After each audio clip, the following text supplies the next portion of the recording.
All right, a reminder that the Iowa locker room is currently open for interviews with additional student athletes. We are joined now by Iowa head coach Lisa Bluter and Iowa student athletes Caitlyn Clark and Gabby Marshall. We'll begin now with an opening statement from Coach Bluter. Well, just thrilled, getting through this game. Georgia is an excellent basketball team, and obviously we had to play very, very well in order to get this victory today. Caitlyn has a double-double.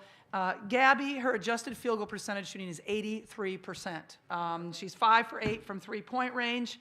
Through tournament games, she has 19 for 33, 57% from three-point range in our Big Ten tournament and now in this tournament. I mean, she has just been outstanding. But the main thing I got to say is to our crowd, we had the best attendance of all 16 of the sites across the country. The Hawk fans are amazing, and we needed every one of them today. So a big, big thank you to the Iowa Hawkeye fans. All right, thank you, Coach. We'll continue with questions for both of our student athletes.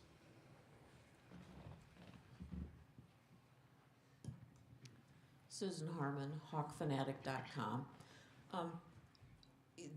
They got the game down to 2 points, like 68-66, and then what did you guys do to sort of take charge at that point? They had some turnovers. Do you remember? Yeah. I think. Are you talking in the fourth quarter? There. Yeah, I think fourth quarter. Well, I had a shot that I left short, and then we go down, and then we got to stop, and we come down. I think there was like a minute 10 maybe left on the clocks, and I just dribbled it out, and we went 4 flat. So basically, I was just going to take the girl to the hole, and luckily I beat her and got a shot off and made it, and then became a 2-possession game. So kind of just knew, try to get another stop, which we did. I think somebody got a deflection. Was it you or Kate? Somebody got a deflection there, and Monica got the ball, and we were able to advance it, I believe. So basically it was our defense, but the last play we scored on was like just a 4 flat going to the basket because the middle of the paint was so open. I just, wanted to penetrate and get to the rim.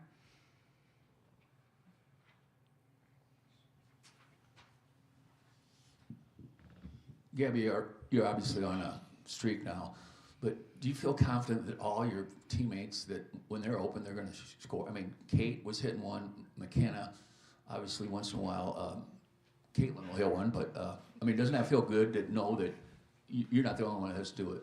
Yeah, for sure. I mean, we've been playing together so long that I think the belief we have in each other is just astronomical. I mean, I think every time any of us shoots the ball, it's going in, and we tell each other keep shooting, and we believe in each other all the time, and the coaches believe in us to keep shooting, and if one person's in a slump, the other person's going to pick them up. So that's just what we're really good at, and I think our team chemistry on and off the court helps with that a lot. Jeff Linder, Cedar Rapids Gazette for either of the players. The bench got awfully short today with Hannah not there. Molly got banged up early. What does it say to, you guys did what you did with basically 7 players? Yeah, I think it shows how tough we are. I think the mental toughness is going to carry us a long way. It wasn't always pretty. 17 turnovers isn't as high as we would like. We want to keep that number a bit lower, and this is a tough game to win. You're in the round of 32. Georgia has absolutely nothing to lose. We're in front of a sold-out crowd, and I thought we came down and were really tough at the end of the game. Got stops when we needed to. We cleaned up the offensive rebounding in the second half. We only gave up 2 points on offensive rebounds, which was huge for us. Who knows, if it was like the first half, we might not win the game. So I think that was, huge as well. Kyle Huseman, Hawkeye Report. Caitlyn, they held you, lower than what you're normally averaging per game. What did you see from them defensively that gave you a little bit of a hard time, and then overall to, force some of those turnovers that they did? Yeah, I think, normally I probably make a couple more shots. I thought I had, at least 3 open threes that usually that go down for me. 1 in transition from Gabby, another one in the corner, and then honestly probably 4 more threes that were pretty wide open. But, luckily I made a couple more in the second half. But, sometimes that happens. That's just how it goes. I'm still 4 for 10 from the three-point line. I'll take that probably any day of the week. It's 40%. It's better than what most people do. And, I think getting it into the paint was one of our goals. But at times we just froze up once we got it there because they were collapsing. And it seemed as if everybody was guarded. But, they're long, they're athletic. They live on turnovers. That's what they wanted to do. But, no matter when we had a turnover, we never hung our head. We never felt defeated for ourselves. We just hustled back, and, it was the next play. Nobody blamed each other, and I think that just speaks to this group that we have, and I think that's going to carry us a long way. Chloe Peterson, Daily Iowan. Especially after last season's loss in the second round, what does it mean to go to the Sweet 16 this year? It's awesome. I think anytime you are one of 16 teams that get to keep playing basketball, it's pretty special. But, it wasn't like a huge party or celebration in the locker room. This wasn't our goal. It's one of the steps to reaching our goal, but it's not the end-all, be-all for us. This is the first weekend and it's done with, and now we have a second weekend, and we hope there's a third weekend too. So, our next step is going to Seattle and being prepared to play there. And but yeah, anytime you advance to the Sweet 16, and it is special, and you should appreciate it. And to win one last time for McKenna and Monica on our home court is, they deserve that more than anybody. A question online for Gabby. With 21 assists as a team, how special is it to play on a team that creates for one another? That's from Joshua Lauder. Yeah, I think, we've always preached, ever since I've been here, that giving up a good shot for a great shot. And I think we're really good at that. And obviously, Caitlyn's really good at finding her teammates and knowing who's hot and we've been playing together so long that we know where each other is and just how to get each other open. And I don't know, I feel like they knew I was hot, and they got me the ball in the right spot. And I don't know, it just opens things up more inside for Monica, too, as well. So, Caitlyn, I think between points and assists, you were responsible for 33 of Iowa's last 35 points. Just, did you just decide, hey, it's my time to lead? Yeah, I really did not want to let this team lose again in this round, and I knew I needed to step up and make plays for this team, and I thought I kind of was able to pick apart their zone with my eyes and get the ball inside. I know there was a few times where I was able to get it to Monica before anybody was there, and their zone hadn't shifted, and she kind of had just sealed. So I think that was huge, and obviously when Gabby shoots the ball like she is, it gives me quite a few assists as well, but when I'm able to pass the ball and get over 10 assists, I feel like it gives our team the balance that we need to reach the goals we want to achieve, but also it frustrates the other team. It's hard to, pick people who you're going to guard, and, we have 4 people in double figures, so, it's a challenge, especially when you're playing a zone like that of, who are you going to guard and who are you going to leave open.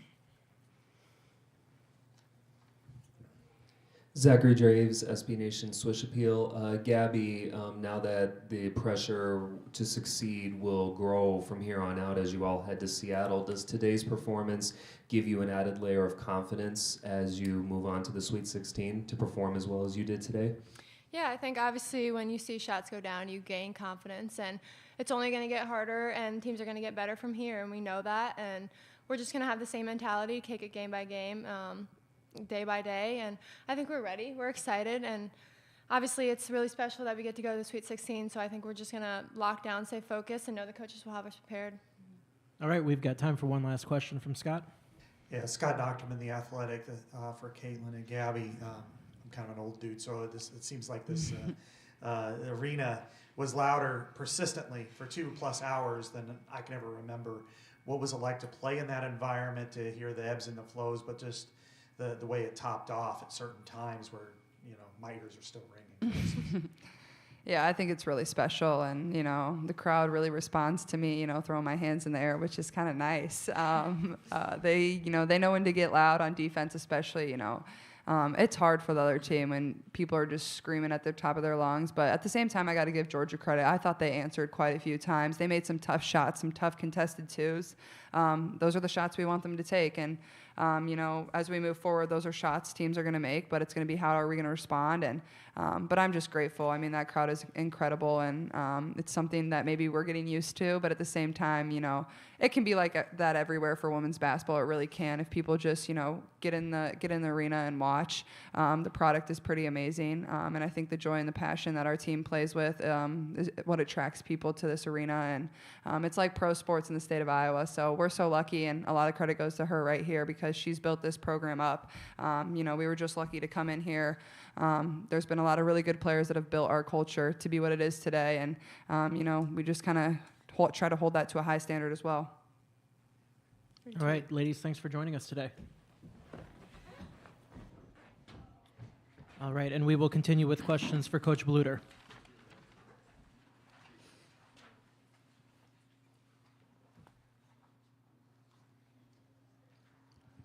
Yeah, just the status of Hannah, what happened yesterday in practice, and what's was there a chance she could have played today, and what's her possible availability for next week? Yeah, I mean, it literally happened in the last 3 minutes of practice yesterday. She just turned her ankle. They did treatments on it last night till late and again this morning, and I really thought she was going to be able to go today, but when she came into the locker room after the first warm-up, I knew it was going to be tough for her. I think she'll be back, though, by next weekend, so I'm not worried about that. We've got great sports medicine here, and they'll take care of her. With Molly going down in the first quarter, is there any concern with her and her availability for next week as well? I don't think so. I haven't heard anything yet, but I don't think so. Please remember to give your name and affiliation when asking questions. Coach, they seem to. Did you see them playing the zone coming in, or were they man player to player? Or? No, they're a zone defensive team all the way. That's Yep. right. So that's what we prepared for, and we knew that that's what they were going to do. And they're very good at it, and they're long and they're quick, and they do a great job of covering space. I thought, they did a great job, and we had 17 turnovers, which, like Caitlyn said, is a little bit too high. But I got to point out, they had 18. So, our defense was pretty good, too. We held them, I thought Diamond Battles played really well. I thought we did a great job on Audrey Warren. We held them below what their field goal percentage is, 1 point below their normal averages, and we scored 16 more than what they usually, give up. So, I think, we did okay against their zone. John Stebby, Cedar Rapids Gazette. Caitlyn with 12 assists. What makes her such a great distributor? I mean, she's just so good, and she's always been good. An unbelievable passer. Her vision is so incredible. It's like, she can sit here and recite plays, and that's like how she is out there. She can see things unfolding. I mean, it's a real gift. I really believe that. She has 12. She also has three steals tonight. So she contributed in so many ways. But she is a beautiful passer, and it's not just like 1 or 2 games. It is all the time. Jeff Linder, Cedar Rapids Gazette. Coach Abrahamson Henderson said that she thought Diamond Battles was the best player on the floor today. Just your response to that? I mean, I think she was good. Was she the best player on the floor? I don't know. She had 21 points, 1 assist, 2 turnovers. I mean, I'm going to be biased, and she's going to be biased, right? I mean, she thinks, Diamond Battles. I think she was the best Georgia player on the floor. But you have a hard time telling me that Caitlyn Clark wasn't the best player when she has 12 assists and 22 points and 3 steals. I mean, numbers are right there. And, yeah. Braden Roberts, Go Iowa Awesome. Caitlyn's basket with 43 seconds left, is that the look you wanted, or did the play just develop that way? It just developed that way. We were kind of waiting the clock down. We had a 2-point lead at that point. So we're going to milk the clock a little bit. And last time we ran that play, McKenna was wide open for a layup underneath. And so it was going to be one or the other, right? It was either she was going to get it or one of our bigs were going to get it. So I will let Caitlyn shoot that last shot any day. We all know that that's usually a pretty good thing. And that was a right-on, straight-on, kind of a banked in, and then we had a 2-possession lead. And so felt a lot better having a 2-possession lead. Chuck? All right, we're good. Kennington Smith, Des Moines Register. Coach, every starter played at least 37 minutes. 2-part question. Can you put into perspective how difficult it is to win in this round with basically 5 players, and what does it say about your 5 that they were able to execute well enough to win? Yeah, I'm proud of them for being able to execute like that. I mean, the nice thing is ABC had a little bit longer timeout, or longer timeouts, and so that helped us a little bit. But Caitlyn has to play 40 minutes in this game. But, Diamond Battles plays 36 minutes, so it's not like – but they do distribute their minutes better than we did. It's just unfortunate that Hannah went down. And obviously when Molly went down right away, I mean, it's just one of those things. But honestly, our players never hung their head. They never got upset about any of that stuff. And so, again, I really credit their maturity. Kyle Huseman, Hawkeye Report. I know you mentioned that you haven't really brought up the Creighton game from last year. You said you used it more in the summer. But now that you've won this game and gotten past the stage of the Sweet 16, what does it mean for you and for the whole team to come back and kind of avenge that loss and be able to take a step forward towards your guys' goal of making the Final Four? Yeah, that was last year, and we just, honestly used it for motivation this summer, but it's not something we've talked about this week. Now, maybe it's in the back of everybody's mind, but it's not something we really brought up. It feels good to win this game, certainly, but it's more that we beat a really good Georgia team and we're advancing to the Sweet 16 and we get to play another week. I mean, that's what we're most happy about. It's not like we have to defend ourselves that we lost to Creighton last year. Creighton proved themselves they were a good team. They got to the Elite Eight. They beat Iowa State after they beat us. So, sometimes it's about matchups. And this was a tough matchup for us. Today, Georgia team was a tough matchup for us. I thought we did a great job with that. Scott Docterman with The Athletic. Lisa, both these games here, your opponents have committed 2 intentional fouls in both games. And Caitlyn in particular, she got clubbed across the face the other day. Today, with 1 second left, she got shoved, right all across the floor. How do you keep your players composed when that happens? And what's kind of your response to some of these fouls that could be injuring some of your players? Yeah, it's frustrating, especially you got 3 seconds left, or to have a cheap foul at that point, it's very frustrating as a coach because you don't want your players getting hurt. I mean, Gabby had to come out of that game because of that. Keeping our composure, we've learned even through the Michigan State game there that we have to keep our composure no matter what. So that was a great lesson that we learned at their place. And, they see it on TV. They see it happening where people don't keep their composure. I ran out there. I'm looking back on it, that was probably really stupid. I probably didn't need to be doing that and get in the middle of that. But, my players, honestly, they knew it was at stake, and they just really focused in. And obviously, Caitlyn is the one that we worry about with, she's very passionate and stuff. She was actually very calm in that situation.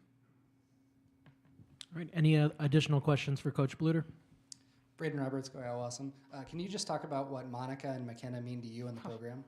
Yeah, I just am so glad that we got to send those 2 seniors out on a positive note. I don't know how many games that they've won in Carver. A lot over the years. And those 2 seniors are really, really special. They've played a lot of games out here. They've been captains for us the last 2 years. And so it's their leadership as well as their work ethic and their abilities. McKenna knocked down a couple of huge threes for us today, had 8 rebounds. Monica had 9. It's tough to lose those 2, but we want to just keep this season going as long as we can. All right, Kennington, last question for Coach. I know you said that Hannah and Molly should be fine, but just a general question as you get deeper into a postseason, what is the challenge as your coaching staff to keep your players fresh? I think that happens in practice. I think you have to be smart in practice. With limiting time and maybe doing, you're not going to get a whole lot better at fundamentals at this time of year. So it's a lot more like knowing our personnel and doing more film work and really having them take care of themselves. It's them, hydrating, eating well, getting sleep, staying healthy, staying off their phones, that sort of thing that we really try to stress to them, that they have to keep themselves healthy, but also I need to really manage their minutes during practice and use more of a film workout sometimes than a physical workout. All right. Thank you for joining us today, Coach. Thank you. Reminder for everybody that the Iowa locker room remains open. Please check out front for the time remaining.